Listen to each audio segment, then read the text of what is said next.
اگر آج کسی سخت آزمائش نے تمہیں بری طرح جکڑ لیا ہے اور ہر وقت تمہیں وہ غم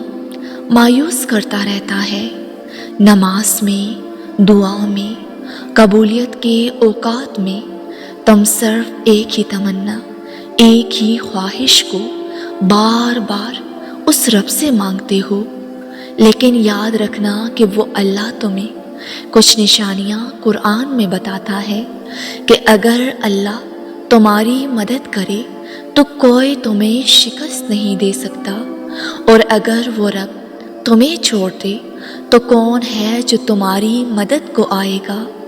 اور جانتے ہو کہ وہ رب تمہیں اس بے بسی کے مقام پر کیوں لاتا ہے؟ تاکہ جس رب سے تم آج غافل ہو چکے ہو اس کی طرف رجوع کرو اور یقین سے مانگو۔ جب تم اپنی مانگی دعاؤں پر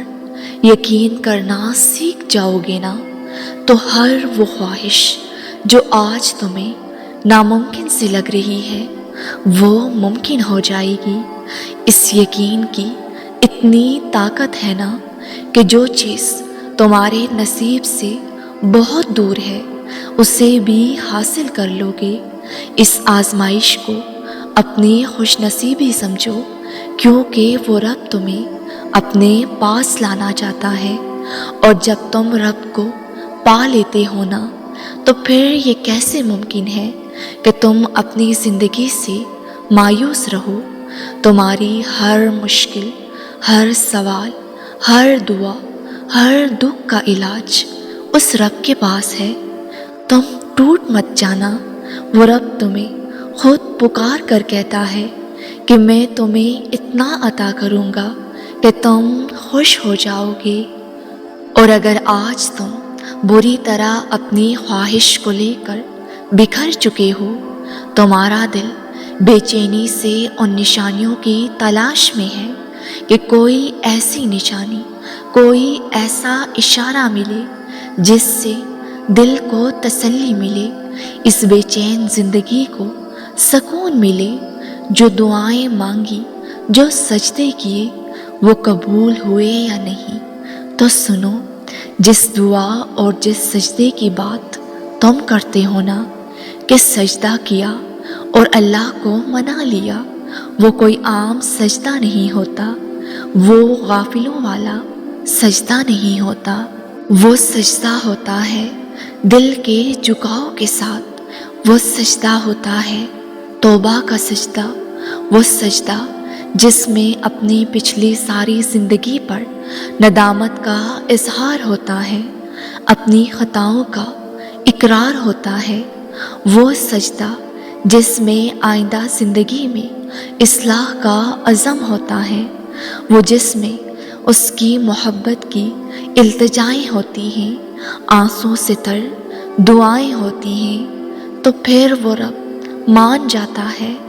یاد رکھنا کہ موسم کی سختیاں محض اللہ کی طرف سے اشارہ ہوتی ہیں، کیونکہ جب مشکلات آتی ہیں نا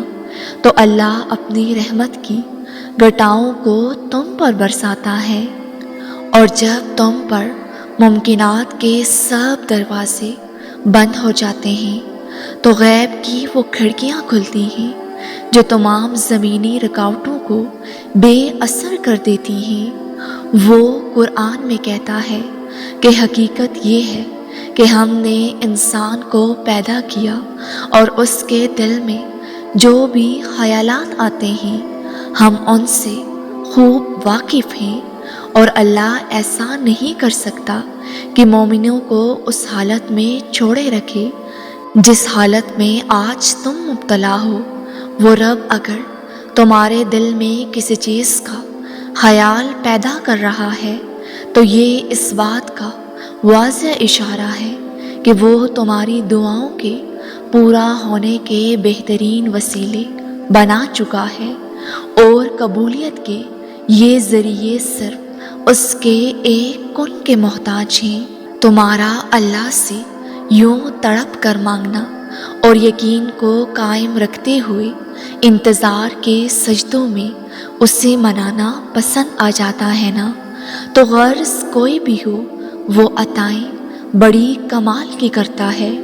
قرآن کہتا ہے کہ یہ وہ لوگ ہیں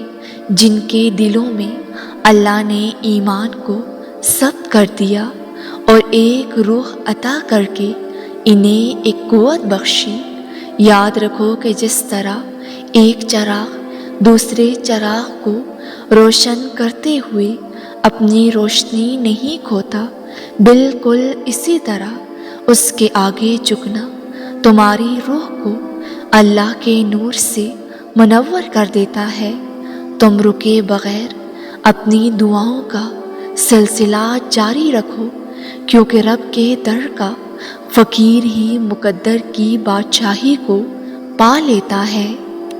اور پھر تمہاری محنت، کوشش اور یقین سے کی گئی دعائیں ہر چیز کی سمت بدل کر تمہاری جانب کر دیتی ہیں، جو تمہارے نصیب میں بھی نہیں ہوتی، کیونکہ وہ رب جب کسی کو کچھ دینا چاہتا ہے تو اپنی رحمت کی وہ بارش تم پر برساتا ہے، جس سے تمہارے دل کی مردہ زمین پھر سے جی اٹھتی ہے۔ سنو، تم اپنی اس آزمائش سے ہرگز نہ گھبراؤ اور خود کو ضبط کرنے کا عادی بناؤ۔ وہ رب ایک کن سے تمہارے نصیب کو بدل دے گا اور وہ سب عطا ہوگا جو تم نے کاتب تقدیر سے مانگا ہے۔ اللہ تمہاری چاہتوں کے وہ سارے خزانے تمہاری جولی میں بھر دے گا جس کے تم منتظر ہو۔ وہ رحمان بہتر کو بھی بہترین کر کے نوازے گا۔ وہ تمہارے غموں کے اس سفر کو خوشیوں کی منزل عطا کر دے گا انشاءاللہ۔ ویورز، اگر آپ کو یہ ویڈیو اچھی لگی ہو تو لائک اور کامنٹ کے ساتھ ہمارے اس نیو چینل کو سبسکرائب کر دیں۔ جزاک اللہ۔